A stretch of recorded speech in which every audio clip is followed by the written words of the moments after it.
O painel As novas modalidades de contrato previstas na Lei 13.467/17.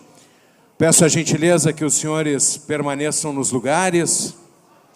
Vamos só terminar aqui o registro fotográfico aqui dos nossos painelistas. E de imediato, então, para o painel, as novas modalidades de contrato previstas na Lei 13.467/17. Eu gostaria de convidar para coordenar este painel o advogado Dr. Luiz Fernando dos Santos Moreira.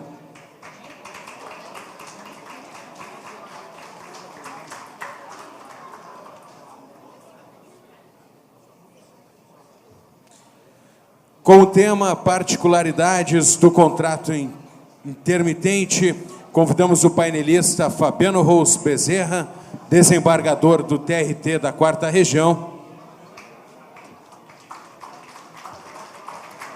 e também o painelista Dr. Ricardo Gelling, desembargador aposentado e advogado, que abordará o tema a regulamentação da terceirização.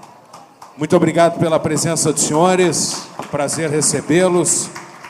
Passo, então, de imediato a coordenação dos trabalhos ao nosso mediador, Dr. Luiz Fernando dos Santos Moreira. Boa tarde a todos. Gostaria de registrar a minha satisfação em participar de mais uma edição do Congresso da FEComércio. Parabenizar o presidente da FEComércio, Dr. Luiz Carlos Bon, parabenizar o coordenador do evento, senhor Ibrahim, na pessoa da qual eu transmito os agradecimentos a todos os demais envolvidos pela organização do evento, que está se demonstrando um grande sucesso no que diz respeito à sua estrutura, organização e atenção a todos os convidados. E nós temos dois temas bem importantes que serão tratados nesse painel, dois temas bem afetos à realidade dos empregadores, do comércio. Nós temos um tema nebuloso, que é o tema do contrato de trabalho intermitente. Nós temos certeza que o doutor Fabiano vai nos trazer diversos esclarecimentos, mas, infelizmente, as dúvidas, acho que muitas dúvidas, ninguém tem resposta. Então, eu passo já de imediato à apresentação do primeiro painel. A palestra que será proferida tem o tema de particularidades do contrato intermitente, a ser apresentada pelo desembargador Fabiano Rous Bezerra, desembargador do Tribunal Regional do Trabalho da 4ª Região. O desembargador Fabiano é bacharel em Ciências Jurídicas e Sociais pela Universidade Federal do Rio Grande do Sul e mestre em Processo Civil pela PUC. É desembargador do Trabalho no TRT da 4ª Região, foi procurador do Ministério Público do Trabalho no período de 2006 a 2016, é autor de diversos artigos jurídicos e do livro Ação Civil Pública e Relações de Trabalho, Tutela da Moralidade e da Probidade Administrativa. Então, de pronto, desembargador Fabiano, lhe passo a palavra e desejo boa sorte e sucesso. Boa tarde a todos e todas. É uma grande honra comparecer a esse congresso, ter sido convidado a esse congresso. Eu cumprimento o Dr. Luiz Fernando, cumprimento o Dr. Ricardo Gelling, meu ex-colega de tribunal. Não chegamos a jurisdicionar juntos, mas eu sempre o tive como uma grande referência no tribunal. Gostaria de agradecer ao Dr. Luiz Carlos Bon, o presidente da FEComércio, pelo convite. Agradecer ao vice-presidente, João Vieira Dada, que me recebeu há pouco na sala de apoio. E, Dr. Luiz Fernando, mais ou menos, quantos minutos a exposição? 35 minutos. Tá, ok. E seria possível eu fazer a exposição do púlpito? Claro, não sei se já... Eu não tenho material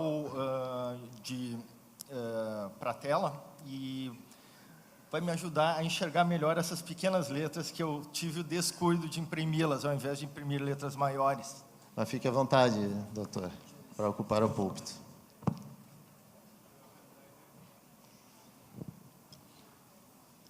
Bom, meus caros, fui convidado aqui pelas indústrias não, digamos aqui, pelas empresas do comércio, um ramo empresarial, sabem da minha origem do Ministério Público, e que quem teve a ideia de me chamar sabe que eu vou fazer um contraponto, ou imagina pelo menos que eu vou fazer um contraponto à reforma. A reforma foi uma reforma bastante radical, uma reforma bastante radical, uma reforma muito desejada pela classe empresarial, que vê nela uma forma de flexibilizar as relações de trabalho e de melhor compatibilizar as unidades produtivas, enfim, com a dinâmica das relações de trabalho. Para o Ministério Público, do qual eu venho, aqui eu volto no tempo, aqui tiro a minha toga um pouco, volto a 3 anos atrás. Para o Ministério Público, ela foi uma revolução, praticamente uma revolução. As formas de trabalho, as novas formas de trabalho trazidas pela reforma, elas correspondiam basicamente às modalidades de fraude à relação de emprego que eram tratadas pela Coordenadoria de Combate às Fraudes à Relação de Emprego. Isso não é nenhum demérito, é só para trazer para os senhores a dimensão da mudança que essa reforma trouxe. E os operadores jurídicos são os mesmos, os juízes são os mesmos, os advogados são os mesmos, os procuradores do trabalho são os mesmos. Por exemplo, o doutor Ricardo aqui vai falar sobre terceirização, certamente falará sobre terceirização na atividade fim. Um dos tópicos do nosso rol de fraudes, que nós cadastrávamos as fraudes no nosso sistema, era a terceirização na atividade fim. Eu vou falar aqui um pouco sobre trabalho intermitente. E um dos tópicos lá era jornada móvel variável, que, vamos dizer assim, é a mãe do trabalho intermitente ou é um antecedente histórico importante. Trabalho autônomo exclusivo, trabalho por pessoa jurídica, todos eram tidos por nós, no Ministério Público, como fraudes à relação de emprego. Agora, os mesmos operadores jurídicos, e os juízes, obviamente, julgavam essas ações civis públicas, julgavam ações individuais em que se pedia o reconhecimento da fraude na relação de emprego, para se obter os pagamentos, as indenizações correspondentes, né, as verbas de natureza salarial correspondentes. Então, todos nós que trabalhávamos com esse material que era anterior à reforma, vamos ter que trabalhar com ele agora, modificado. E, além disso, a reforma é muito nova. Nós vamos ter que construir entendimentos, porque a reforma tem lacunas, tem contradições. Então, a parte de aplicação do direito ela é um tanto mais complexa. Talvez seja até mais complexa que a operacionalização nas empresas dessas novas modalidades. Eu creio que os senhores, na atividade de comércio, enfim, o comércio está mais preparado para implementar essas mudanças na sua prática, no dia a dia, do que nós estamos preparados para decidir com coerência, sem cometer erros para um lado e para o outro. Bom, o trabalho intermitente, ele chegou ao Brasil agora, mas ele não é uma novidade, né? Nós temos várias experiências no direito comparado. É comum dizer que a matriz do contrato intermitente é o Zero Hour Contract do direito inglês, trazido por uma lei de 96, ele realmente é muito parecido, né? Ele é chamado também de contrato casual por lá, e é como aqui, o empregador convoca e o empregado não é obrigado a aceitar. Lá tem férias anuais, também tem garantia do salário mínimo. Eu dei uma boa pesquisada aqui, ou pelo menos uma pesquisada rápida, e gastei um tempinho ali, eu vi até que a remuneração é 750 pounds por hora, né? Então é uma remuneração relevante, mesmo que se saiba que na Inglaterra o custo de vida é bastante grande, né? Lá também não tem a necessidade de exclusividade, aliás, a cláusula que prevê exclusividade é vedada. Tem também a modalidade do just in time dos Estados Unidos, inclusive nós sabemos que a jornada móvel variável foi trazida ao Brasil, ou pelo menos a empresa com maior relevância que nós vimos aplicar essa jornada no Brasil foi o McDonald's, e o McDonald's trouxe essa experiência do direito americano. Nós sabemos que as relações de trabalho no direito americano são bem flexíveis, e sabemos também que a remuneração nos Estados Unidos, a remuneração da mão de obra é bastante significativa. Eu tenho um amigo americano que é empreiteiro e basicamente contrata mexicanos. E eu perguntei para ele, quanto é que vocês pagam por hora lá para os empregados? E me disse, só tem empregados mexicanos, nós pagamos $20 por hora. Eu perguntei para eles, pagam todas as horas mesmo ou tem uma flexibilização e tal? Não, paga certinho e tal. E ele me disse que a mão de obra mexicana é muito boa e muito responsável. Bem, nós temos esses modelos europeus, e também fora da Europa, Nova Zelândia é um exemplo, nós temos na Itália, nós temos em Portugal também. A curiosidade é que Portugal tem uma tradição social-democrata e uma tradição de Estado social contemporâneo bem intensa. Lá, o contrato intermitente, que tem esse mesmo nome, ele tem umas garantias maiores do que no Brasil, para o trabalhador. O aviso prévio para convocação é de 20 dias, há uma remuneração proporcional durante o tempo de inatividade e há uma necessidade de que haja convocação durante o prazo de 6 meses a cada ano, no mínimo. No Brasil não há essa necessidade ainda. Depois eu vou falar um pouquinho melhor sobre isso. Nós temos alguns antecedentes no Brasil, nós temos algumas experiências parecidas no Brasil que tentaram trazer a flexibilização da jornada e do salário. Algumas com previsão legislativa, outras tentadas pela prática.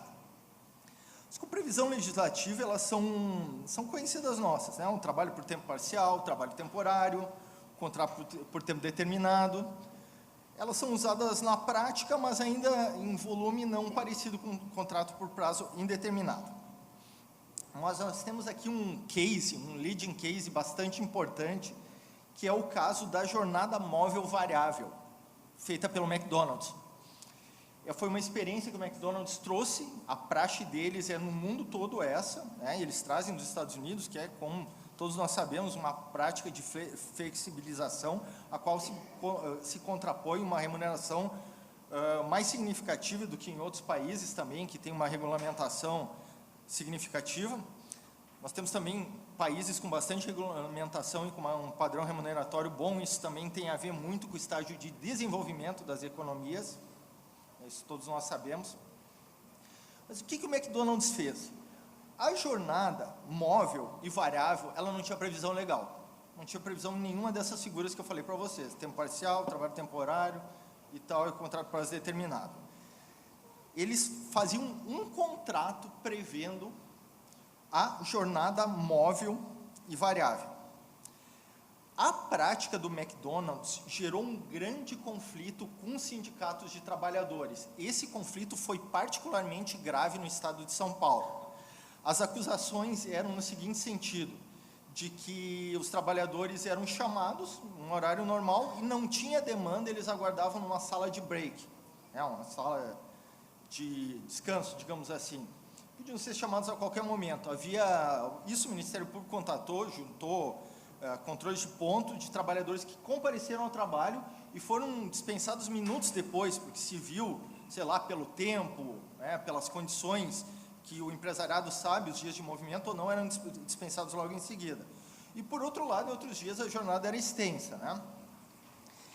E o curioso, e aqui até foi um pouco anedótico, assim, tem um parágrafo no contrato de trabalho que diz que a jornada é móvel e variável, e em seguida a outra cláusula diz, a jornada será de no máximo 8 horas, prorrogável por 2 horas. Jamais poderá exceder, enfim, colocava as cláusulas da CLT, que são de cumprimento obrigatório, né? E colocava ao final que se houvesse comum acordo entre o empregado, ele quisesse, depois de 2 horas de comum acordo com o empresário, ele poderia sair. Nós sabemos que esse comum acordo só vai ocorrer quando for do interesse do empresário. E, senão, o empresário tem o direito, inclusive, de tomar a jornada de trabalho no prazo acordado. Ele tem o direito de tomar a jornada de trabalho até 8 horas, podendo prorrogar em 2, né? Enfim, essa situação ela causou muito conflito e gerou ações civis públicas, do sindicato, Ministério Público, enfim. E o TST pacificou a jurisprudência dele, até porque não havia previsão legal, hoje há previsão legal para essa flexibilidade da jornada no trabalho intermitente, no seguinte sentido: essa corte vem entendendo que é ilegal, portanto nula, a estipulação contratual de jornada móvel e variável, em que o trabalhador, ao ser contratado, desconhece os horários em que prestará serviço, cabendo ao empregador a definição prévia de acordo com sua necessidade e conveniência. O MPT, depois de firmar um acordo no processo de conhecimento, ele fez um acordo que incluía a vedação da jornada móvel e variável e também outros tópicos de jornada. Houve um descumprimento e uma multa significativa, por 2 vezes. E foram feitos 2 acordos que totalizaram mais ou menos 15 milhões. Nesses acordos, o McDonald's se comprometeu, e aí a administração do McDonald's no Brasil até adotou uma postura um pouco diferente, talvez tenha sido uma experiência um pouco frustrante, como eu estava falando com os senhores, não havia base legal para isso. Se comprometeu a, durante 5 anos, não adotar a jornada intermitente e disse que fazia isso também porque observou que causava muito descontentamento em seus trabalhadores essa jornada com demasiada flexibilidade. Nós temos que lembrar que os trabalhadores do McDonald's, eles são compostos basicamente por trabalhadores em seu primeiro emprego, pessoas jovens, pessoas que estão ingressando no mercado de trabalho e pessoas egressas das classes mais baixas, portanto, pessoas com muita necessidade. Bem, eu fiz um panorama de direito, uma pinceladinha de direito comparado, falei de antecedentes no Brasil, especialmente a jornada móvel e variável, e daí os senhores já veem por aí que não trouxe descontentamento para a classe trabalhadora a adoção dessa flexibilização segundo uma ótica, dessa precarização segundo outra ótica, né? Bem, ações questionando a reforma trabalhista não são poucas, ações declaratórias de inconstitucionalidade questionando a reforma trabalhista não são poucas. Inclusive, eu vejo que as medidas de flexibilização do direito do trabalho brasileiro, elas têm obtido derrotas retumbantes em nossa Corte Constitucional. As teses de que essas medidas de flexibilização ou de precarização, conforme a ótica, contrastem com a nossa Constituição, se oponham à nossa Constituição, sejam vedadas por ela, não tem obtido êxito na nossa Corte Suprema. Portanto, a minha expectativa é que o mesmo ocorrerá com o trabalho intermitente, né? Só os nossos ministros do Supremo Tribunal Federal saberão na hora do julgamento. São atualmente 4, pela minha pesquisa, né, esse número aí pode variar, são atualmente 4 ações diretas de inconstitucionalidade questionando o trabalho intermitente. Aqui eu peguei o argumento: ofensa ao princípio da dignidade da pessoa humana. É uma cláusula muito importante da nossa Constituição, mas a argumentação é basicamente principiológica. Não tem a mesma densidade de uma violação de uma regra constitucional, pelo menos eu tenho essa ótica. Enfim, aqui é um raciocínio com base em princípios. Ofensa da finalidade constitucional da melhoria da condição social do trabalhador. Ao final do artigo 7º, que garante o rol dos direitos dos trabalhadores, há uma cláusula que diz: além de outros que visem a melhorar a sua condição social. Então, aqui há uma ótica de que a legislação social deveria, que transborda a Constituição, que vem regulamentar a Constituição, que vem ampliar a Constituição, ela seria de melhoria. É também bastante principiológica essa argumentação, mas já tem uma densidade de regra um pouco maior.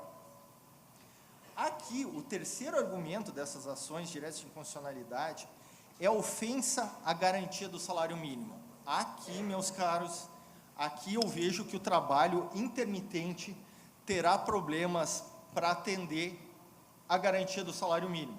Não o salário mínimo por hora trabalhada, mas um salário mínimo que atenda minimamente o que diz a Constituição. A gente sabe que o salário mínimo atual, ele ainda não atende todas aquelas necessidades previstas na Constituição, e nem creio que a nossa economia, o nosso desenvolvimento social tenha a possibilidade de permitir isso. Eu só acho difícil baixar mais ainda. Eu acho que aqui nós temos uma questão constitucional importante. Aí seguem duas, tem aqui mais outra questão importante, que é a questão da jornada, né? Ofensa à fixação da jornada de trabalho e negativo de pagamento de horas extras. Enfim, a questão da jornada é um elemento central do trabalho intermitente, porque ele acaba com qualquer jornada mínima, e como a jornada, o trabalho está ligado à sua contraprestação, que é o salário, também está intimamente ligado ao salário mínimo. E, finalmente, outra questão principiológica é a valorização social do trabalho e da função social da propriedade. Aqui tem princípio para os dois lados, né? Porque nós temos a questão da valorização da livre iniciativa, também a se contrapor. Bem, o que é o trabalho intermitente? É que a prestação de serviços com subordinação, ela não é contínua, ocorrendo alternância de períodos de prestação de serviço e de inatividade, determinado em horas, dias ou meses, mais de um mês pode ser, independente do tipo de atividade do empregado e do empregador, exceto para os aeronautas regidos por legislação específica. Bom, o que nos parece, isso é dito quando a gente pesquisa sobre o tema e lê, que é um trabalho que ele se adequa muito bem a serviços como de hotelaria e restaurante. Por exemplo, um restaurante, a gente sabe que ele não funciona o dia todo, ele funciona durante o período das refeições, a maioria é assim. Hotelaria também tem essa sazonalidade, inclusive, aqui seria o local ideal para alguém nos trazer uma experiência, alguém do comércio para nos trazer uma experiência sobre isso, né? Eu, por exemplo, não imagino trabalho intermitente na indústria, naquela indústria mesmo, aquele que o trabalhador fica em frente de uma máquina o dia inteiro. Talvez em algum momento de crise, enfim. O que me pareceu a primeira vez que eu vi essa nova modalidade de trabalho? Ela me pareceu uma forma do empresário se resguardar quando contrata um trabalhador eventual, quando contrata episodicamente um trabalhador, evitar que tenha uma reforma trabalhista depois, que diga que esse trabalhador era subordinado a ele, tinha um vínculo de emprego e venha cobrar todas as verbas decorrentes da relação de emprego. Mas o fato é que o trabalho intermitente parece ter acabado, isso é uma discussão bem técnico-jurídica, que não tem muita resposta ainda. Ele parece ter acabado com o requisito da não eventualidade que é presente na relação de trabalho por prazo indeterminado.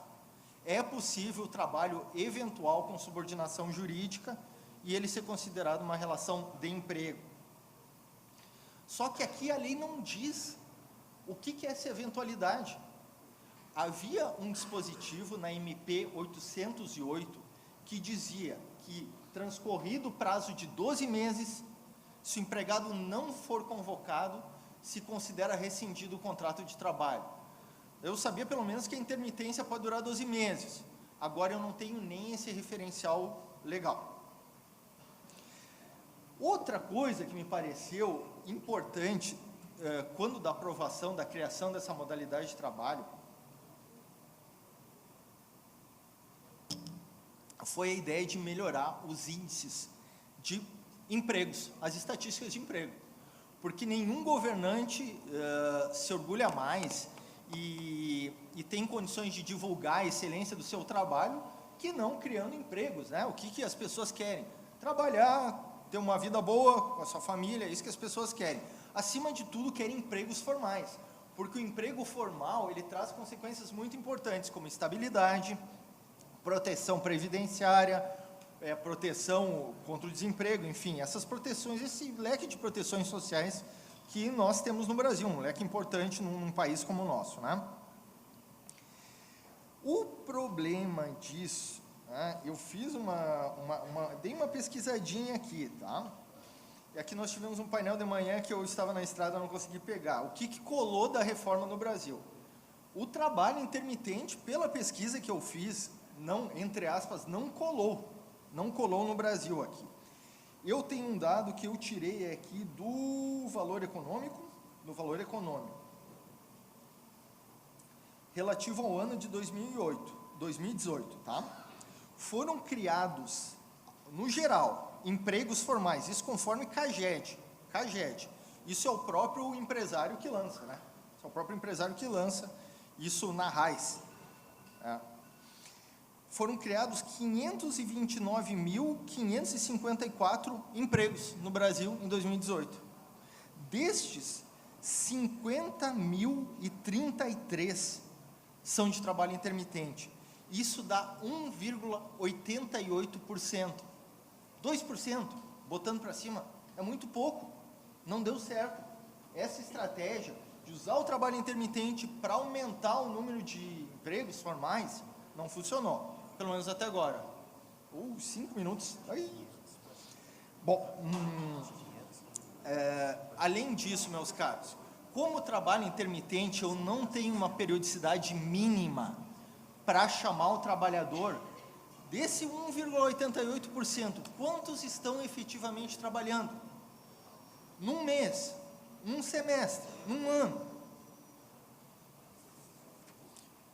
Bom, essa é uma modalidade que atinge os dois principais elementos de uma relação de trabalho, que são a jornada e a remuneração. Eu não tenho jornada fixa e não tenho remuneração fixa. O que a lei prevê? Garantia de o salário mínimo hora para o trabalhador e garantia de isonomia em relação aos trabalhadores que prestam a mesma função na empresa, inclusive por um contrato de trabalho por prazo indeterminado. Só que isso não me garante que esse trabalhador vai ter uma renda mínima no mês. Não me garante. Por exemplo, trabalho avulso, né? A gente pega o trabalhador avulso, que é aquele que trabalha no porto. Esse é um trabalhador submetido à sazonalidade. Ele só trabalha quando tem movimentação de mercadoria no porto.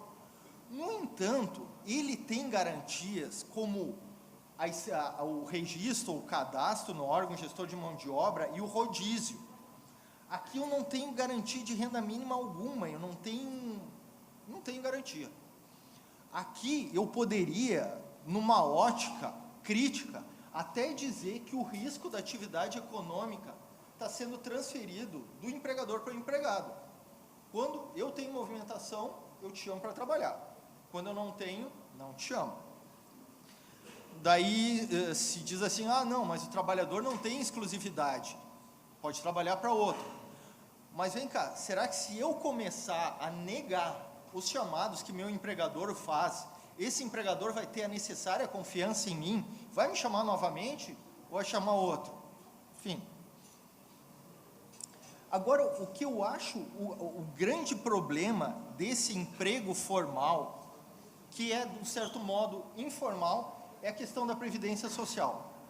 Porque, até o momento, eu tinha uma regulamentação pela medida provisória 808, dizia assim, se eu não atinjo pelo menos o correspondente à contribuição relativa a um salário mínimo, eu sou obrigado, trabalhador, a contribuir a diferença do mesmo modo que contribuiria como se estivesse empregado, algo como 8%.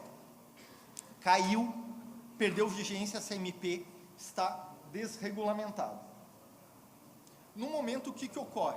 Se um trabalhador intermitente for para o INSS e não estiver mantendo a qualidade de segurado pelo chamado período de graça, através de um vínculo regular de contrato por prazo indeterminado anterior, ele vai chegar doente na Previdência, ele não vai levar o benefício. Administrativamente não vai levar o benefício. Por quê? Porque não tem regulamentação. Porque ele está num limbo. Tudo bem, proteção previdenciária, tá bem, ele poderia se resguardar, contribuinte facultativo e tal, mas qual é o trabalhador de baixa renda, que é aquele que topa o trabalho intermitente? Quem topa o trabalho intermitente está precisando muito. É alguém que não conseguiu trabalho por tempo indeterminado. Agora, o que vai acontecer? Essa é a grande pergunta que eu me faço. Eu sou gestor regional do programa Trabalho Seguro no Rio Grande do Sul, no tribunal. Eu já boto minha ótica aqui no acidente de trabalho. O que vai acontecer se esse trabalhador sofrer um acidente de trabalho na empresa? O que vai acontecer? Bom, proteção previdenciária eu já sei que ele não vai ter. Vai ter que entrar na justiça para obter um auxílio doença previdenciária. E como é que fica a questão? Ele vai ter estabilidade no emprego? Se ele mover uma ação por reparação de danos, que é uma ação prevista no Código Civil, a ação de reparação de danos por acidente de trabalho, ela não está prevista na CLT, é aplicação da lei civil. Ela fala que quando ficar inviabilizado o trabalho, o Código Civil diz que faz jus a uma remuneração correspondente a que teria no exercício desse trabalho. Tá, tudo bem. E esse empregador, ele contratava o trabalhador 2 vezes por semana em um mês. Como é que vai, o que ele vai receber depois? Vamos supor que no pior quadro do mundo, ficou inválido. Ele vai receber daquele empregador essa remuneração que vai corresponder, sei lá, 1/6 do salário mínimo. Como é que vai ficar a proteção dessa família? Bom, do outro empregador, vamos dizer que ele prestava trabalho concomitante para outras empresas. Do outro empregador que não teve culpa do acidente de trabalho, não tem como impor responsabilidade. Não tem como impor para o trabalhador que cumpriu as normas de segurança que ajude a custear a invalidez desse trabalhador. Senhores, é muito sério isso aqui. É urgente uma regulamentação bem clara sobre isso, tá? E o tempo vai indo, a gente quer falar um monte, mas 2 coisas a mais eu tenho que falar para vocês, tá? Rescisão. Do jeito que está regulamentado, esse trabalho nunca vai ter uma rescisão. Porque, primeiro, a rescisão que era prevista na MP 808, que era uma rescisão mais barata para o empregador, ele pagava metade da multa do FGTS, que já vai ser baixo porque é trabalho intermitente, e pagava metade da multa do aviso prévio, que também vai ser baixo, porque vai ser com base na média do que foi pago para ele. Agora caem as regras de rescisão normal. Como não tem um prazo mínimo que tinha na MP 808, que dizia transcorridos 12 meses sem que haja uma nova chamada, considera-se rescindido, o que vai acontecer? Esse trabalhador ele vai ter um registro na carteira aberto. É isso que vai fazer. Qual é o empregador que vai rescindir um contrato de trabalho, fazer uma rescisão regular? Não vai fazer. Outra questão que eu tenho dúvida são as estabilidades. Acabei de falar da acidentária. Ele vai ter estabilidade no emprego depois. A tendência do TST em contratos temporários é dizer que o acidente de trabalho sempre gera estabilidade, ainda que o contrato seja temporário. Ainda que o contrato fosse terminar 2 semanas depois, sofreu um acidente de trabalho, tem garantia no emprego, a garantia de 1 ano após o retorno do benefício previdenciário. Como é que fica aqui? Ele vai ter essa garantia ou não? Se tiver, vai receber, vai ser pago vai ser chamado pela média das horas, enfim. A questão da grávida, da gestante, como é que fica? Aqui eu já acho mais difícil, aqui talvez a tendência do TST é assegurar a estabilidade para a gestante, mesmo no contrato temporário, mas aqui já fica um pouco difícil. E, meus caros, só retomando aqui, porque isso aqui, eu estava ali no acidente de trabalho, mas volto aqui puxando a brasa para a minha sardinha. Riscos de acidente de trabalho, tá? Estatisticamente, nós temos um incremento, isso é estatístico, isso é epidemiologia. Quanto menores as empresas, maiores os acidentes. Quanto maior a empresa, CIP organizada e tal, menor o número de acidentes. Quanto mais regular o vínculo de emprego, quanto maior o tempo que permanece na empresa, menos acidente de trabalho. Como é que vai ficar a questão dos acidentes de trabalho, doutor Ricardo? Como é que vai ficar? A terceirização ampla, né? Eu tinha uma empresa antes com 200 trabalhadores, Empresa extremamente segura, com 1.000 trabalhadores mais ainda. Mas pegar essa empresa de 200 trabalhadores e transformar em 20 empresas de 10, as estatísticas das empresas de 10 trabalhadores, elas são muito piores do que as estatísticas das empresas de 200 trabalhadores. Isso aí é epidemiologia, isso é ciência. Como é que fica essa situação? O mesmo vale para o trabalho intermitente. Como é que vai ficar o treinamento desse trabalhador intermitente, que é convocado só de vez em quando? Como é que fica a prática de um trabalho se ele é convocado para trabalhar só 4 horas? Como é que eu gerencio esse risco do incremento da maior flexibilidade ou da maior precarização? Caríssimos, agora a promessa, e vou cumprir, que é o final da exposição. Quando eu vim para cá, sou juiz, a primeira coisa, o que eu fiz? Vou consultar precedentes para trazer para vocês, para não ficar falando em tese aqui, como são todos os artigos que eu li, falam em tese, falam sobre o que diz a lei. E eu basicamente falei sobre isso agora. Eu fiz uma pesquisa no Tribunal Regional do Trabalho do Rio Grande do Sul. Primeiro tentei por intermitente, aí veio periculosidade, insalubridade, mas não veio nada de trabalho intermitente. Daí usei outros filtros, tá? Não encontrei uma ação em 2º grau de jurisdição, que é onde eu estou. Eu nunca julguei nada parecido com isso, nem como matéria de defesa. Encontrei 3 sentenças. Essas sentenças, o trabalho intermitente era matéria de defesa. Eles não estavam julgando um contrato de trabalho intermitente. O que acontecia? Algum trabalhador com pouco engajamento no trabalho, relativamente à empresa, não trabalhava todos os dias, dizia, trabalhava 2 vezes por semana para a empresa e tal. A empresa vinha, como matéria de defesa, diz, então é trabalho intermitente. Então só tenho como obrigação pagar o mínimo, pelas horas trabalhadas, ou equivalente a um outro trabalhador que exerce a mesma função. Ou seja, é um trabalho que não colou até agora. A gente não sabe o que vai ser desse trabalho. Nós temos um julgamento que ficou até famoso, o desembargador, eu até o conheço, é o Pepe, eu esqueci o nome, não anotei o nome dele aqui para falar. Mas assim, qual foi ele... Isso, de Minas, o TRT da 3ª região. É o único que eu achei, assim, numa pesquisa de Google da vida.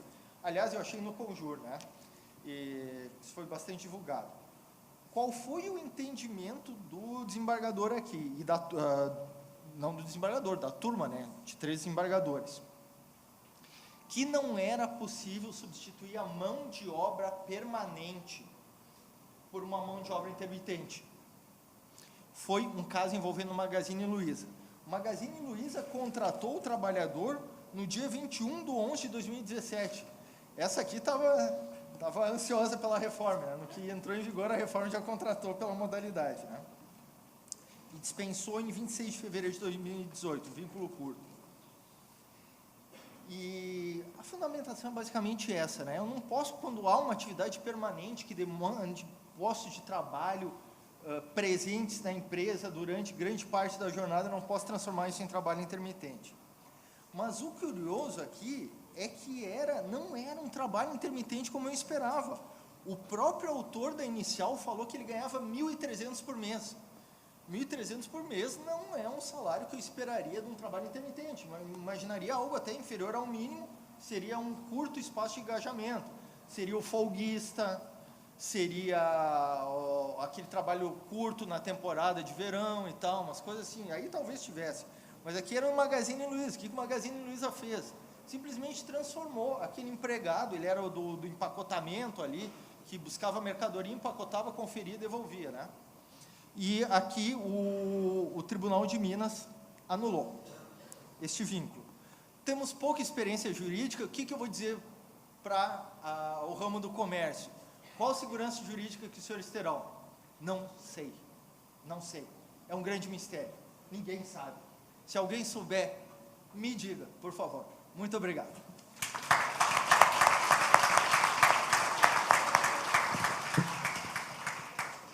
Parabéns, doutor Fabiano, pela palestra.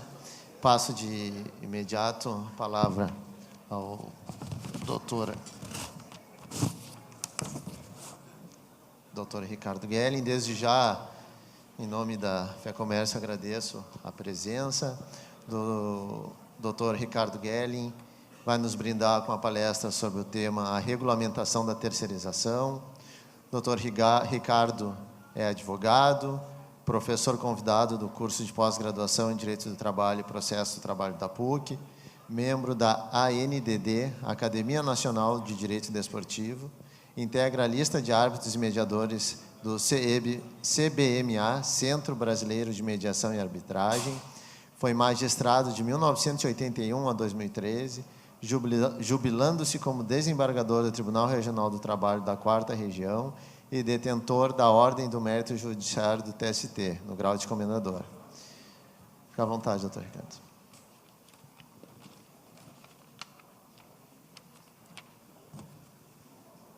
Muito boa tarde, senhores. Quase noite. O desafio é enorme, né? Seja porque estão aqui há bastante tempo, né? E me coube hoje a tarefa árdua de falar e tentar cativar a atenção quando todos devem estar já, evidentemente, cansados. Eu quero rapidamente agradecer ao doutor Eduardo Raupp, que me trouxe esse honroso convite da FEComércio, agradecer ao senhor Luiz Carlos Bon, presidente da FEComércio, ao senhor Ibrahim Mahmoud, coordenador desse evento, muito gentil sempre. Cumprimentar também o doutor Eugênio Eisenheider, que é o presidente da Satergs, aqui presente. Ministro Alexandre Ramos, que me honra muitíssimo, permanecendo aqui nesse auditório. O desembargador Fabiano Bezerra, que está fazendo um trabalho brilhante no tribunal, eu sou testemunha disso, desembargador, eu acho que foi uma bela aquisição que a magistratura fez. De vez em quando nós vamos lá e roubamos esses quadros da advocacia e do Ministério Público. Espero que siga essa brilhante carreira. É difícil desvestir a toga de procurador ou de advogado e passar a ser magistrado. E Vossa Excelência, sou testemunha, tem conseguido isso, né? De maneira brilhante. Enfim, o tema que me coube é, dentre essas novas figuras, que não são tão novas, esta, da terceirização. Pegar o gancho aqui do que o ministro Alexandre Ramos falou, do timing entre a realidade dos fatos e a legislação, né? Esse é um exemplo claro em que os fatos caminham muito, muito mais rápido do que a regulamentação estatal. A terceirização passou a ser uma realidade inafastável quando nós superamos aquilo que o ministro também referiu, o sistema fordista de produção, né? Quando passamos ao sistema por demanda e depois ao sistema globalizado, quem não se adaptou a esta forma de atividade econômica compartimentada, globalizada, não teve mais condições de competir, nem no mercado interno e muito menos no mercado externo. Então, isto foi uma realidade que atropelou qualquer ideia, qualquer possibilidade de regulamentação estatal.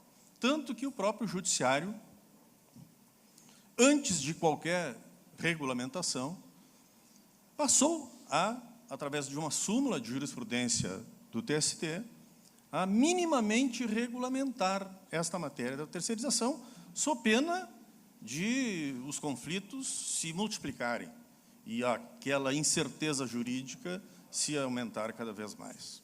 Então, eu começaria por aí, exatamente pela interpretação do que existia sobre terceirização antes dessas últimas regulamentações legais, que era a súmula 331 do Tribunal Superior do Trabalho, e pensando alguns dos seus itens que são importantes. Para isso que eu quero fazer, que eu peço vênia aqui a todos os profissionais do direito, que já sabem isso muito e dominam essa matéria, mas em virtude da diversidade do público, eu vou fazer uma narrativa eminentemente técnica e pensando algum ponto que possa ser mais importante para o debate.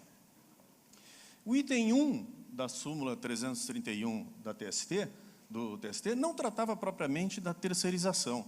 Ele tratava de vedar aquilo que se entende por marchandagem, a intermediação de mão de obra, que é um postulado, uma garantia universal do direito do trabalho. O direito do trabalho, talvez, das coisas que ele mais se incompatibilize, aquilo contra o que ele mais reagiu historicamente, foi tratar a mão de obra como mercadoria. O direito do trabalho nasceu para valorizar o trabalho humano.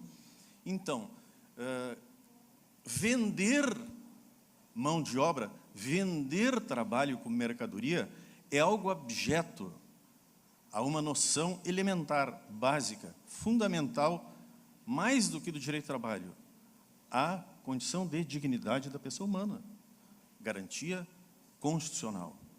Então, a súmula 331, e o fez muito bem, no seu inciso 1, vedou expressamente a contratação de trabalhadores por empresa interposta. O que significa isso?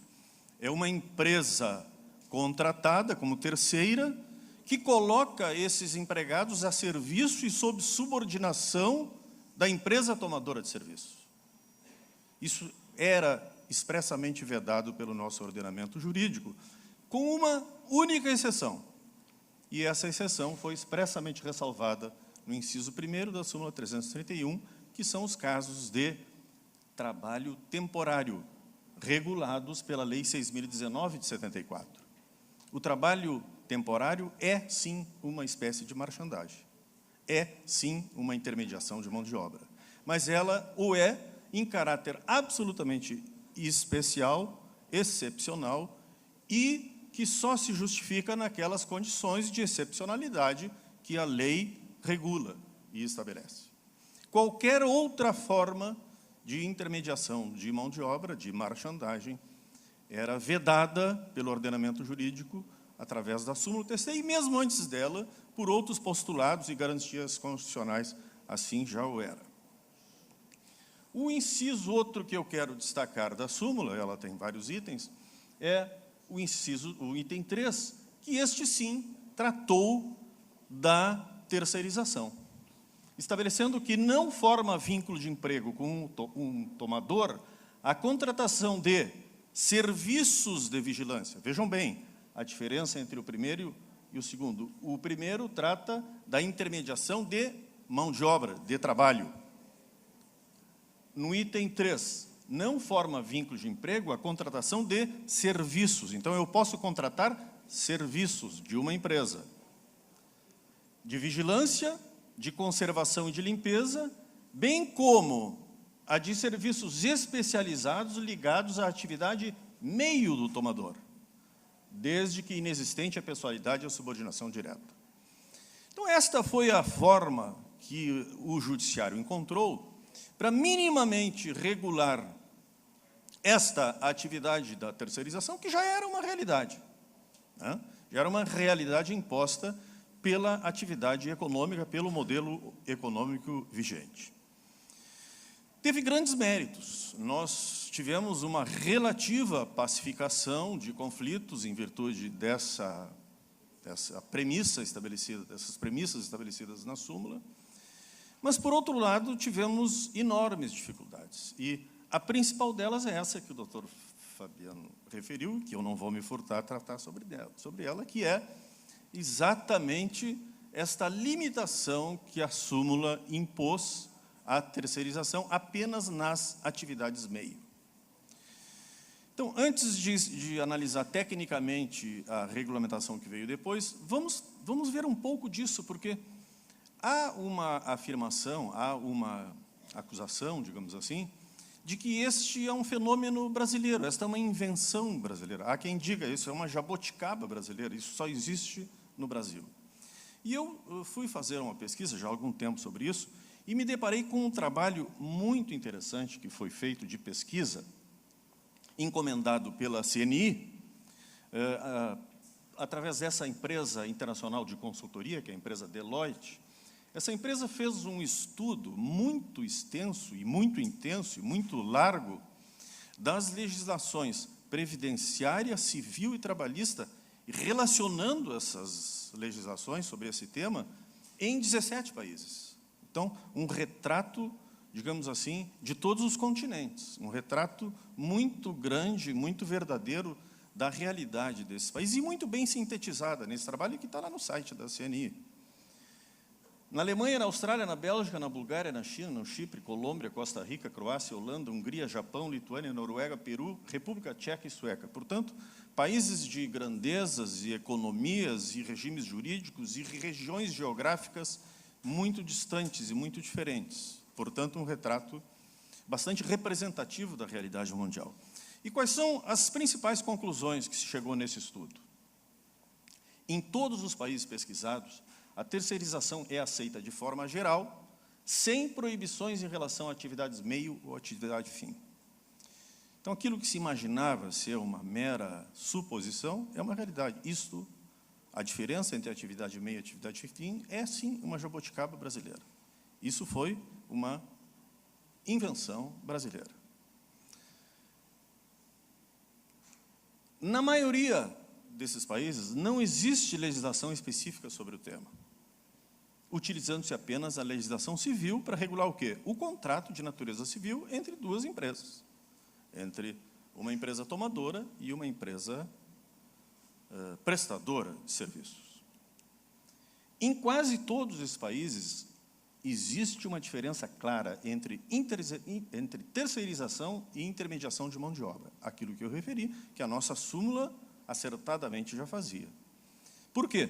Porque, como eu disse, essa é uma garantia muito maior do que uma garantia do ordenamento jurídico brasileiro ou constitucional brasileiro. Essa é uma garantia de dignidade humana que decorre de valores, princípios e garantias universais. O trabalho não é uma mercadoria que se possa vender. Então, em todos esses países, existe uma diferenciação muito clara entre intermediação de mão de obra e terceirização. Por exemplo, peguemos aqui o caso da Croácia e da Bulgária. Na Croácia não há lei e, portanto, não há restrição em relação à terceirização de atividades por empresas privadas. Também não há imposição de qualquer responsabilidade entre as empresas. Cada empresa envolvida na terceirização deve respeitar a legislação trabalhista quanto a seus trabalhadores, bem como as normas civis dos contratos. O caso, por exemplo, da Noruega e da Suécia. Na Noruega não há restrições a tipos de atividades terceirizadas. E um muito interessante, o caso da Suécia. Permite que todas as atividades sejam terceirizadas, mas o mais comum é que a terceirização seja usada de forma a permitir a concentração na estratégia principal de negócios da empresa. E aqui que está o nó górdio da questão. Eu acho que está o ponto sensível da questão. Por que diferenciarmos atividade fim e atividade meio que enseja discussões intermináveis? É quase impossível, na riqueza do mundo econômico atual, na diversidade de atividades das empresas, estabelecer uma zona clara de diferença entre o que seja atividade fim e atividade meio. Em algumas atividades isso é fácil. A de vigilância, a de limpeza. Enfim, são atividades que, por sua natureza, facilmente se estabelecem se são atividade fim ou meio. Mas em muitas outras isso é praticamente impossível. E os exemplos são aí riquíssimos para quem labuta no judiciário trabalhista. Tem aquelas indústrias de suco, transportar a fruta, atividade meio, atividade fim. Enfim, era uma zona gris geradora de milhares de conflitos. E qual é a finalidade dessa diferenciação? É a precarização. Qual é a diferença entre terceirizar atividade fim e atividade meio do ponto de vista da precarização? O que se deve realmente preservar é aquele núcleo estratégico da empresa, como é na Suécia. Mas, para isso, nós não precisamos lei. Porque o empregador que terceirizar o seu núcleo estratégico, me desculpe, ele está na atividade errada. Ele vai quebrar. Porque o core da empresa, isso todos os empresários que estão aqui sabem muito bem, isso não se terceiriza. Essas decisões estratégicas são do empresário, ele é que assume o risco da atividade, ele não terceiriza isso. Para isso nós não precisamos de lei. Agora, não sendo isso, tudo mais, por que limitar? Qual é a razão? Me digam a razão de limitar, de diferenciar. Em nenhum país do mundo isso é feito. Então, na verdade, este me pareceu um avanço importante, inteligente do legislador. Não há mais diferença entre atividade fim e atividade meio. A terceirização vai se limitar naturalmente pela defesa do empreendedor do núcleo estratégico do seu empreendimento. Não precisa do legislador, não precisa de lei, não precisa de súmula disso. E eu tenho absoluta convicção que isso foi um ponto acertado da alteração legislativa e tenho convicção de que nós vamos colher bons frutos, tanto do ponto de vista econômico quanto jurídico.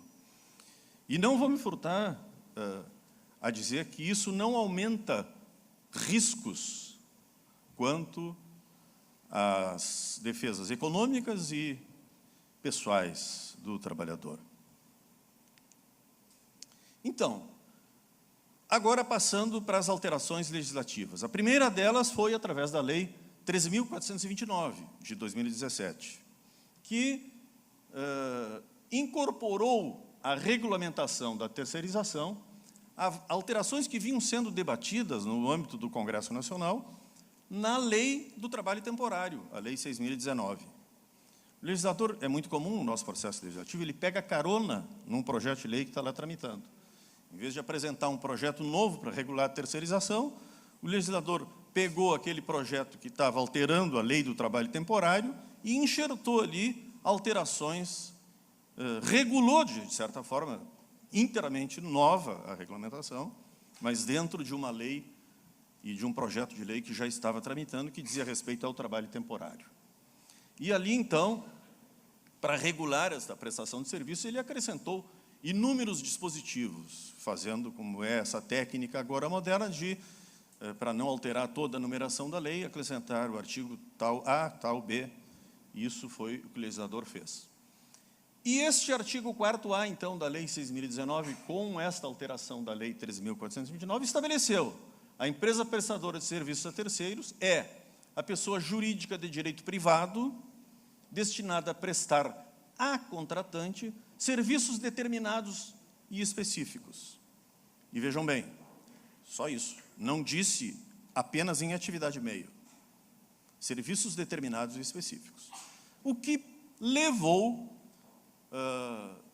a maioria dos intérpretes a sustentar, olha, a lei agora permite a terceirização em atividade fim, porque ela apenas exige que sejam serviços determinados e específicos e não limita esta terceirização à atividade meio. E o artigo 5º-A disse que contratante, ou seja, tomador, é a pessoa física ou jurídica que celebra contrato com empresa de prestação de serviços determinados e específicos. Mas, e sempre tem um mas no direito, né? O outro lado dos intérpretes sustentou, não, só um pouquinho. Ela não limitou a atividade meio, mas quanto ao trabalho temporário, o legislador regulamentou, dizendo expressamente que era possível o trabalho temporário nas atividades principais da empresa. O contrato de trabalho temporário pode versar sobre o desenvolvimento de atividades meio e atividades fim a serem executadas na empresa tomadora de serviços. Então, com muita razoabilidade, esses intérpretes se sustentaram. Olha, no mesmo projeto de lei, com a mesma alteração, o legislador disse que no trabalho temporário, isto era possível na atividade meio e na atividade fim, expressamente. E na prestação de serviços, ele não disse. Se ele não disse, ali continua sendo exigido, sendo possível apenas na atividade fim. E isso, evidentemente, que geraria muitos milhares de demandas. E aí, com muito mais intensidade de discussão, porque se discutiria a interpretação da lei e, em segundo lugar, se discutiria o mérito. É ou não é atividade fim? Então, veio a Lei 13.467 e pôs uma pá de cal nesta discussão. Aí dizendo, com todas as letras, de forma muito clara, aquilo que o legislador já dissera quanto ao trabalho temporário. Considera-se prestação de serviços a terceiros a transferência feita pela contratante da execução de quaisquer de suas atividades, inclusive sua atividade principal, à pessoa jurídica de direito privado, prestadora de serviços, que possua capacidade econômica compatível com a sua execução. E no artigo 5º-A, contratante é a pessoa física ou jurídica que celebra contrato com empresa de prestação de serviços relacionados a quaisquer de suas atividades, inclusive sua atividade principal. Então, esta discussão realmente foi superada de forma muito clara, muito expressa, inclusive numa compreensão, uma interpretação histórica, se conclui com muita certeza de que hoje realmente está permitida a terceirização em quaisquer atividades da empresa. E o núcleo estratégico da empresa estará preservado, como assim acontece em quase todos os países que desenvolvem a terceirização, estará preservado por uma questão natural, lógica, de preservação do próprio negócio do empreendedor. Muito bem, mas isto aqui regulou, como é o princípio da lei, né, as relações, digamos assim, as relações presentes e futuras. Os contratos que estavam em vigor poderiam ser adaptados à nova lei, essa é uma disposição que o legislador colocou, poderiam ser adaptados. Então, passariam a sofrer a regência da lei dali para frente. E os contratos novos, evidentemente.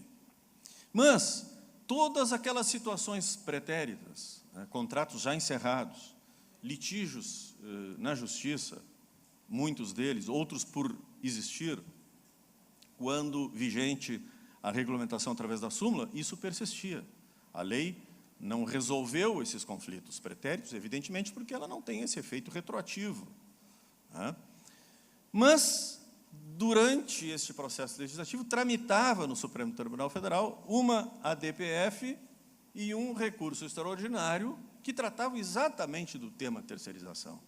E deste julgamento resultou uma tese com efeito vinculante, o tema 725, que definiu: é lícita a terceirização ou qualquer outra forma de divisão do trabalho entre pessoas jurídicas distintas, independentemente do objeto social das empresas envolvidas, mantida a responsabilidade subsidiária da empresa contratante. De sorte que hoje nós temos, com muita clareza, a regulamentação legal que permite a terceirização em quaisquer atividades, inclusive a atividade principal da empresa, da vigência da lei para o futuro, e temos uma interpretação vinculante do Supremo Tribunal Federal, dizendo que antes assim também era, a despeito da súmula 331, que passou a ter a sua validade prejudicada nestes aspectos, onde apenas exigia como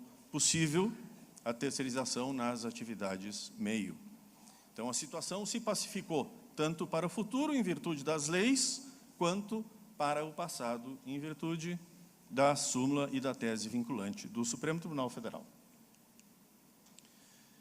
Aspectos da regulamentação legal a destacar. Eu vou tentar me esforçar para obedecer o tempo, para sobrar algum tempo útil para as indagações. O primeiro deles é estabelecer esse conceito a partir destas regulamentações legais. Esse é um conceito que eu extraí dos textos legais, né, de certa forma tentando colocar num contexto aquilo que está disperso em vários artigos dessa regulamentação. Entende-se por terceirização a transferência da execução, e aí eu já sublinhei, por pessoa física ou jurídica, ou seja, isto elimina a intermediação de mão de obra, né? É a pessoa física, melhor, a pessoa, o contratante, o tomador dos serviços. Isso é uma coisa curiosa, a gente pensa que só pode terceirizar a empresa, mas a lei permite que a pessoa física também terceirize. Terceirize o quê? A execução de serviços. terceirize parte das suas atividades. O legislador é expresso nisso. A transferência da execução por pessoa física ou jurídica de quaisquer de suas atividades, inclusive a principal, a pessoa jurídica de direito privado prestadora de serviços. E aqui, sim, é o que proíbe a marchandagem, a intermediação de mão de obra. Só é possível ser prestador de serviços terceirizados uma empresa, e não um trabalhador, e não uma pessoa física. Isto é o que dá, digamos assim, respaldo legal àquele princípio e garantia universal de respeito à dignidade humana, de não tratar o trabalho como mercadoria, só empresa. E que possua capacidade econômica compatível com sua execução. Nós vamos ver depois que isso aqui tem um ponto de interesse bastante importante. Outro aspecto, a empresa prestadora de serviços contrata, remunera e dirige o trabalho realizado por seus trabalhadores, ou subcontrata outras empresas para a realização desse serviço. Ou seja, nós temos hoje garantido no Brasil não só a terceirização, mas a quarteirização. A prestadora de serviços pode subcontratar. E um aspecto muito importante, é a empresa prestadora que contrata, remunera e dirige. Tem muito empresário que eu ouço falar, doutor, agora eu vou fazer o seguinte, eu vou contratar essa empresa e vou terceirizar. Sim, mas de que maneira tu vai fazer isso? Não, eu vou contratar, eu estou precisando de trabalho aqui, de trabalhador aqui, só um pouquinho. Se tu contratar uma empresa para deixar empregados a tua subordinação, tu está ralado. Tu vai criar vínculo de emprego com ele. Isto é um ponto muito importante, que os empresários devem estar atentos. Na terceirização, o trabalhador, que é empregado da empresa prestadora de serviços, não pode ficar subordinado às ordens do tomador de serviço. Ele recebe ordens, ele se subordina aos seus superiores hierárquicos na sua empresa. Mas o tomador tem que fiscalizar. Muito bem. Então, ele exige que a empresa prestadora coloque um representante lá que tenha subordinação com os empregados da prestadora e a ele o tomador vai se dirigir, vai se relacionar. Olha, esse serviço eu quero que seja assim, quero que seja assado. Agora, se houver vinculação direta do trabalhador ao tomador de serviços, há o risco, sim, de ser reconhecido o vínculo de emprego entre o trabalhador e o tomador de serviço. Por quê? Porque a lei fala, é a empresa prestadora que deve contratar, remunerar e dirigir o trabalho. Então, ponto muito importante. Continua vedada a intermediação de mão de obra, exatamente por essa garantia que está inscrita no item anterior, exceto no caso de trabalho temporário. Não se configura vínculo empregatício entre os trabalhadores ou sócios das empresas prestadoras de serviço, qualquer que seja o seu ramo, e a empresa contratante. Vejam bem, não se verifica, desde que não haja vinculação direta, desde que não haja subordinação direta do trabalhador e do tomador. Porque, se houver, o risco será muito grande. E uma questão que não está definida, mas eu acho que vai gerar indagação, vai gerar conflito, é este. Vocês viram, e eu frisei isso, que o artigo 4º-A, que estabelece a possibilidade de terceirização, diz que pode ser terceirizada a execução de quaisquer atividades a uma empresa jurídica de direito privado que possua atividade econômica compatível com sua execução. E a lei estabelece lá vários requisitos de capital social mínimo para determinadas atividades, etc., etc. Eu já vi alguém sustentar, bom, se eu tiver culpa em elegendo e contratar uma empresa sem atividade econômica compatível com a sua execução, haverá vínculo de emprego direto entre o trabalhador e o tomador de serviço. Essa é uma questão que vai gerar conflito. O meu entendimento é que isso não necessariamente ocorre. Eu acho que a única hipótese de relação de emprego tácita ser reconhecida é a subordinação direta, porque aí nós teremos todos os requisitos de uma relação de emprego, por desatenção, inclusive, a uma norma expressa da lei que regulamenta a terceirização. Agora, se não houver esse vínculo direto, ou seja, o trabalhador está subordinado à empresa prestadora, nunca recebeu ordens. Agora, a prestadora não tem idoneidade econômica, não pagou os salários, não pagou algum direito trabalhista. Este fato, por si só, caracterizaria um vínculo de emprego? Me parece que não, até porque a consequência que o legislador expressamente previu do inadimplemento por parte da prestadora é a responsabilidade subsidiária da tomadora de serviço. O legislador estabeleceu expressamente esta consequência de responsabilidade subsidiária, que está exatamente no artigo 5º, parágrafo 5º. A empresa contratante é subsidiariamente responsável pelas obrigações trabalhistas referentes ao período em que ocorrer a prestação de serviço. Ora, se a consequência de contratar uma empresa inidônea fosse o estabelecimento de vínculo, não existiria razão para esse dispositivo. Se eu reconhecer o vínculo de emprego, ele é diretamente responsável, não subsidiariamente. Ele é o responsável, porque ele passa a ser o empregador. E muito menos se entender que esse inadimplemento se caracteriza pelo simples não pagamento. Aí sim, com mais razão, nós teríamos um dispositivo absolutamente inútil na lei. E não dá para raciocinar, não dá para interpretar uma lei tendo como inútil um de seus dispositivos. Se a empresa é inidônea, eu reconheço o vínculo, bom, a responsabilidade é direta. Qual a razão do legislador estabelecer a responsabilidade subsidiária? A responsabilidade subsidiária é justamente uma garantia para o inadimplemento por parte da empresa prestadora de serviços. Então, é vedada a contratante a utilização dos trabalhadores em atividades distintas para aquelas que foram objeto do contrato com a empresa prestadora de serviço. Aqui sim, se houvesse desvio, poderá haver o risco de reconhecimento de relação de emprego. Quer dizer, eu contrato trabalhadores para uma determinada atividade, eles estão lá subordinados à sua chefia direta, mas depois eu pego e eles vão trabalhar no outro setor. Se houver a vinculação direta nesse outro setor, o vínculo poderá ser reconhecido. Os serviços poderão ser executados nas instalações físicas da empresa contratante ou em outro local de comum acordo entre as partes. Responsabilidade, então, subsidiária quanto às obrigações trabalhistas e previdenciárias. E, este é o ponto que eu acho importante, doutor Fabiano, quanto aos acidentes do trabalho, danos decorrentes de acidente de trabalho, a responsabilidade é solidária da empresa tomadora de serviço. Por quê? Porque esta não é uma garantia trabalhista, o desembargador Fabiano referiu muito bem. Essa é uma garantia que está na Constituição e no Código Civil.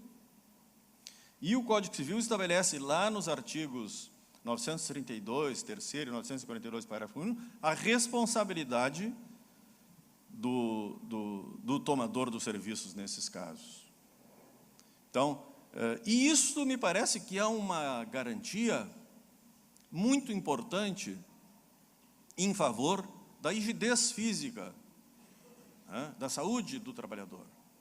Porque o tomador dos serviços que não estiver atento a isso, vai lhe sair muito caro. Aliás, parênteses, se alguém pensar em terceirização para poupar dinheiro, porque vai sair mais barato, ou para precarizar, ele vai se dar mal. A terceirização não existe para isso. Em todos os lugares do mundo ela deu certo, não foi para esse fim. Ela existe porque essa é uma necessidade do mundo econômico. Agora, a nossa regulamentação legal trouxe garantias que nós não tínhamos antes. Inclusive, determinando, eu não vou ter tempo aqui de expor, mas determinando a participação em fornecimento de alimentação, dizendo que devem ser oferecidas as mesmas condições de segurança quando for no mesmo estabelecimento, coisa que nós não tínhamos antigamente. Ela veio a oferecer essas garantias. Né? E o empresário, o tomador dos serviços, que pensar em terceirizar porque isso sai mais barato, eu acho que é um erro que pode lhe custar muito caro. Né? Pode lhe custar muito caro. Eu acho que não é essa a finalidade, e não acredito que isso seja a regra geral. Né? Acho que a terceirização é uma necessidade de eficiência do empreendimento, de eficiência do negócio. Né? E conseguir concentrar a energia do empresário no núcleo estratégico do seu empreendimento. Essa é a grande vantagem da terceirização. Me sobra mais tempo para me preocupar com o core do meu negócio, com as questões estratégicas do meu negócio.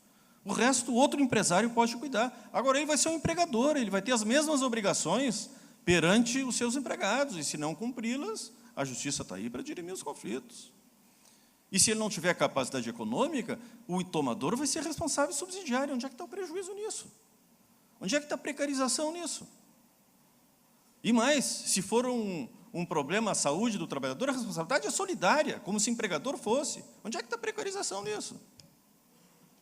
Eu não vejo, honestamente não vejo.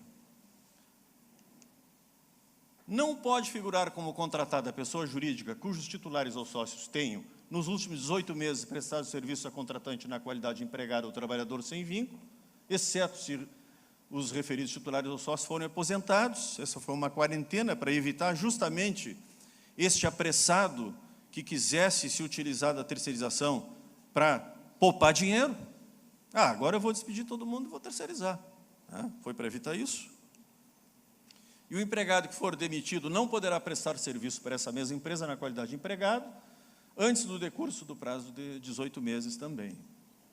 Eu tenho aqui algumas referências de terceirização no serviço público, mas que eu, infelizmente, já recebi 2 avisos aqui de 5 minutos, eu não vou ter tempo, e esse não é o foco, realmente, nós estamos tratando aqui de empresas privadas, mas eu acho que no serviço público nós temos grandes desafios, e a questão aí é mais complexa, porque ela lida com a garantia do concurso público. Então, acho que nós vamos ter grandes discussões aí da terceirização no serviço público. Por quê? Porque nós tivemos uma regulamentação e uma portaria que permitiram, com muita abrangência, muita flexibilidade, mesmo em atividades de carreira, a portaria 443 o fez, né? Mesmo nesses casos de cargos de carreira, quando houver contrariedade ao princípio da eficiência, economicidade, razoabilidade, tais como na ocorrência de trabalho temporário, incremento temporário, e são muito largas as possibilidades, muito largas. Né? E a portaria, que foi baixada recentemente, estabelece os serviços que serão preferencialmente objeto de execução indireta. E esse preferencialmente é que tem sido o ponto de crítica, porque, embora na descrição dos serviços, aparentemente todos sejam realmente de atividades passíveis de terceirização, o preferente daria ideia, bom, mas nos outros então pode, porque é preferentemente. Né? Não há ainda nenhum questionamento nos tribunais, Supremo Tribunal Federal sobre isso, pelo menos que eu conheça. Há uma nota técnica do Ministério do Trabalho, pondo várias ressalvas nessa regulamentação e nessa portaria. Então, eu acho que nós vamos ter grandes discussões da terceirização no serviço público. Mas eu acredito muito na pacificação dos conflitos e no avanço para melhor da terceirização no setor privado, porque eu acho que hoje nós temos regulamentação e garantias que aperfeiçoaram esse instituto, trouxeram mais garantias ao trabalhador, né, e estabeleceram aquilo que é o ponto frágil do nosso sistema, garantia de segurança jurídica. Nós estamos aqui hoje para isso, para discutir temas que possam levar aos senhores certeza jurídica, né? Minimamente certeza jurídica. Este, eu acho que é o ponto de maior crítica do sistema judicial brasileiro. Não falo nem do trabalhista, de todo o nosso sistema judicial brasileiro. A incerteza jurídica com a qual nós convivemos no Brasil, ela é espantosa. Ela afugenta investimentos, ela pune o bom empreendedor. Enfim, eu acho que ela é o aspecto mais danoso que nós temos, contra o qual nós temos que combater e lidar. E eu cumprimento, então, mais uma vez aqui a FEComércio, porque eu acho que ela está prestando uma excelente colaboração para que nós sigamos nesse processo de superar a incerteza jurídica. Muito obrigado, senhores.